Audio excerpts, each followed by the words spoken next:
We're going to go ahead and rank the best waiver wire pickups to the worst waiver wire pickups in this video. Starting off with the best waiver wire pickup, we are going to have Mr. Joe Burrow. Just in case you did not make the live stream that we had on Monday, we discussed at length the report that came out involving Joe Burrow actually coming off the IR and telling us that he's going to be good to go in week 13. Now, I mean, this is absolutely crazy to me, but we're already in week 11. So realistically, I know y'all love that word, we have only 2 games that Joe Burrow is going to be missing until he comes back. If you compare this to quarterbacks such as, I don't know, Justin Herbert, who have a week 12 bye, like right now, if you're valuing Justin Herbert versus Joe Burrow, in theory, Justin Herbert's only going to play one more game this season. Now, I will say from a practical standpoint, I'm not going to rush out there and I'm not going to rush to put Joe Burrow ahead of players like Justin Herbert, like Baker Mayfield in my rest of season quarterback rankings until he is officially back. But what I've done is I've gone ahead and I've moved him up to about the range of Jared Goff, Bo Nix, and honestly, I could consider rostering a player like Joe Burrow over Jackson Dart, knowing that if we're going to look at Jackson Dart, there's a good shot he misses week 11 with a concussion, and then he has the week 14 bye. So there may be a decent chance that Burrow plays just as many games as him rest of season. So Joe Burrow looks like he could very reasonably be a top 10 quarterback through the rest of the way. If you were rostering him on your IR, congrats. And if you were able to just pick him up and stash him on your bench, if your league didn't have an IR slot, I think you're actually in a pretty good situation. Now let's move over to the tight end position. Yeah, we don't have the super premium running back. We don't have the super premium wide receiver on the waiver wire right now. But you do have Theo Johnson, and Theo Johnson's a player that we are steaming up our rankings in a dramatic way.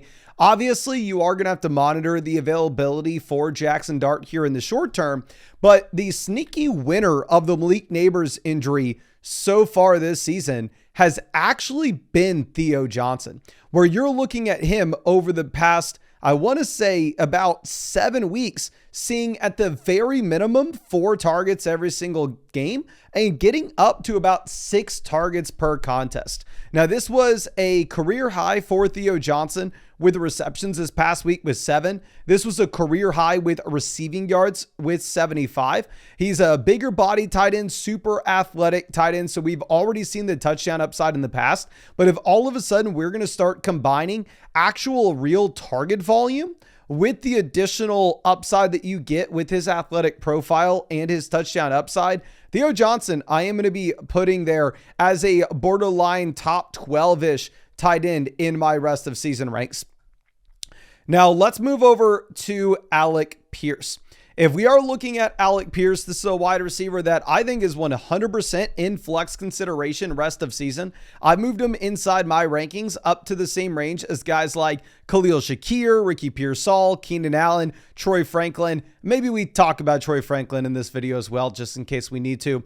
But I would say that they're about the same for me at this point. If we're looking at Alec Pierce over the past month, you are seeing a player that's had a total of 35 targets, and there's actually projectable volume. I was very surprised to see this, but if you go back and look at the projection show that we do every Saturday, where we take the underdog projections, we rank those players in terms of how they are in their higher lowers from yardage perspectives, you actually had Alec Pierce higher lower 56.5 receiving yards on Underdog Fantasy this past week. Obviously, he went to the higher of that, but the only wide receivers that projected better than him were JSN, Puka Nacua, Amon-Ra St. Brown, Jefferson, London, Igbuka, Flowers, Ladd, Nico, Waddle, Adams, Debo, Pittman, A.J. Brown, and Stephon Diggs. Alec Pierce this past week actually had projected to see more yards than Marvin Harrison, Garrett Wilson, Chris Olave, Rome Odunze, Romeo Doubs, Devonta Smith, DK Metcalf, and Wan'Dale Robinson. So this isn't just a random one-off wide receiver pop that he's not going to be able to replicate it, and you're never going to be able to project it similar to somebody like Trey Tucker. No, this is real projectable volume in a good offense. And this past week, he actually didn't set a career high with receiving yards. He didn't set a season high with receiving yards. It was just a normal game, but he finally scored that touchdown. But you can go back 2 weeks ago against the Pittsburgh Steelers, where he had 13 targets, 6 receptions, 115 receiving yards. He very clearly is drawing targets at a higher clip than the other wide receivers in this offense, not named Michael Pittman, such as Josh Downs. And you actually did have Adonai Mitchell get traded out of Indianapolis as well, really opening up just the guaranteed snaps that Alec Pierce will see. But of course, if you wanted to go through and check out any of those underdog projections any given week, higher or lower, you can find the link to Underdog Fantasy always in the description and the comment section of these videos. Over there on Underdog, if you use code FLOCK, you are going to get $100 added to your account after you play your first 5. And on top of that, you'll actually be getting a free Drake May pick, higher, lower, half a total yard for the Thursday night game. And you'll get free questions that you can ask me in the live streams that I'm live streaming every single day until Christmas. Now let's move over to our next pickup. And our next few pickups are actually going to be a group of players. We're going to start it off with Tyler Algier. If you are looking at Algier, this is a running back that obviously vultures Bijan Robinson with multiple rushing touchdowns this past week. And I will say, under the most desperate of circumstances, you could go through and you could start Tyler Algier. Like, I honestly think I would probably put him in my starting lineup at this point over some players such as Ja'Cory Krosky-Merritt, Jordan Mason, Chuba Hubbard, like the clear handcuff running backs that don't have the consistent usage at the goal line. Because if you look at Algier so far this season actually has 6 rushing touchdowns and he has 5 carries inside the 5-yard line, according to flockfantasy.com. You go over and you look at Bijan Robinson on the other end. Bijan Robinson actually only has 2 carries inside the 5-yard line and 2 rushing touchdowns this season. So very clearly, Tyler Algier is the goal line running back in this offense, but I'm not wanting you to pick him up for that reason. I don't have him ranked. I don't have him ranked at running back 37 just because I like the goal line role. In reality, I think you just have to love the upside that you're going to get if there were to be an injury to Bijan Robinson. We can kind of say the same thing with Blake Corum at this point. If you go over and you look at Blake Corum, this is a running back that actually sees a career high this past week with a very important statistic, and that's going to be his snap rate. He played 39% of the snaps in this Los Angeles Rams offense. You go back and look at last season, the highest mark that he had ever had was 32%. This season, the highest mark that he had ever had was 34%. And he actually now has back-to-back games with 13 carries. That's coming out of the bye week. And if we go back and look at what he had done in the first 22-ish games of his NFL career, he had never had 13 carries in a game. And now he's gone back-to-back games with that. Hell, he had never even had double-digit carries in a game until week 7 this year. And he's been able to log double-digit carries for 3 weeks straight. He is a very real threat to the Kyren Williams workload. Do I ever think you'll be starting Blake Corum with a healthy Kyren Williams? No. Just because Blake Corum's not going to have anything whatsoever as a receiver and Kyren Williams is still very clearly the goal line back. But similar to what you have with Tyler Algier, we have a running back that's proving he's pretty good at the game of football. And if you were to get an injury to the guy in front of him in Kyren Williams, all of a sudden he would turn into a league-winning option.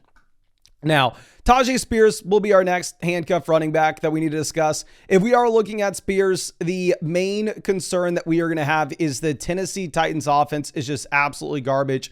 But there is that possibility that now coming out of the bye, this team looks at the inefficiency that they've had from Tony Pollard so far this year and decide to expand the role for Spears, who has already demonstrated himself as the receiving running back in this offense, seeing at the very minimum 3 targets every game over the past 4, and at the same time, he's played at least 40% of the snaps in every game over the past 4. So it's a very clear running back 1A, running back 1A plus in Tennessee, right? They are essentially just taking the same amount of work from each other. But Spears, the younger, more dynamic back, and if Pollard were to go down, Spears is probably somebody that you start. But I would prefer the other handcuff running backs like Tyler Algier and Blake Corum because they're in much better offenses.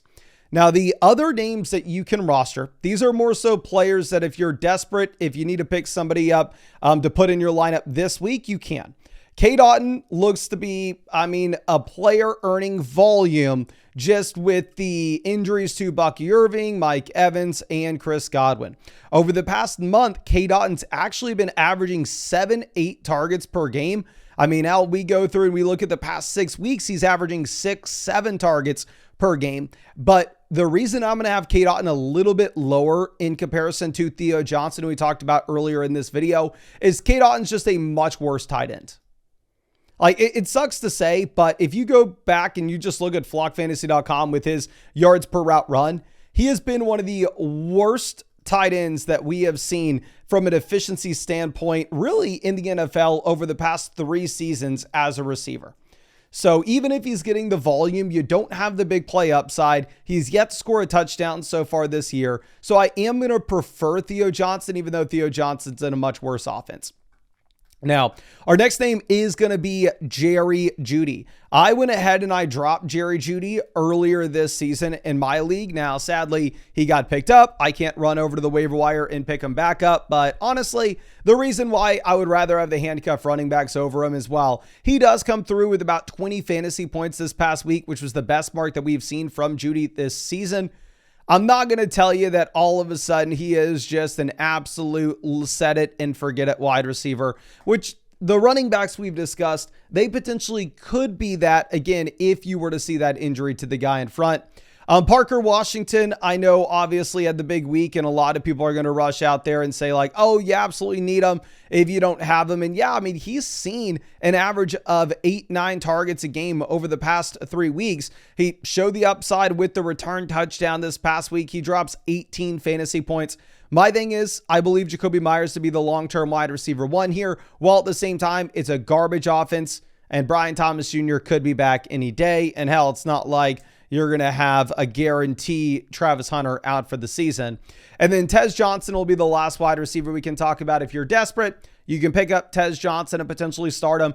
He had 20 fantasy points this past week, but he had 2 receiving touchdowns off of only 5 targets. I think the setup that you're going to have in Tampa is just everything's going to get funneled through Igbuka, but Tez Johnson, very clearly the fill-in when you have no Evans and you have no Godwin. Now, moving over to defensive streamers, if you needed options, there are probably 2 defenses that are by far and away the best this week. That's going to be the Patriots and the Texans, who get to play the Jets and the Tennessee Titans. Then you have the Baltimore Ravens, the Green Bay Packers, who get to play the Cleveland Browns and the New York Giants. The Packers DST will be the DST that I am playing myself this week. I picked them up when they were a free agent. I just stashed them on my bench. Was like, yeah, maybe it's not the best matchup going up against the Philadelphia Eagles, but I believe it's an elite defense, and I really like this matchup against the Giants. The Atlanta Falcons have a sneaky good defense going up against the Carolina Panthers. The Los Angeles Chargers get to play the Jacksonville Jaguars. Kansas City, Denver play each other. Obviously, both defenses always in play. But then outside of that, there aren't too many defenses I'd be interested in. You could go with Minnesota versus Chicago, but obviously those in-division matchups are a little bit tougher to project out. But I really hope I was able to help you all out with this video. Of course, if you wanted to go check out any of those higher lowers on Underdog Fantasy, link will always be in the description as well as comment section. Code FLOCK will get you $100 out of your account after you play your first 5, and you'll get a Gimme Drake May pick, higher lower half total yard for that Thursday night game. And on top of that, you'll be getting free questions that you can ask me in the live streams. And we're live streaming every single day until Christmas answering your questions. But I really appreciate you and really hope we get to see you out in the live stream later tonight.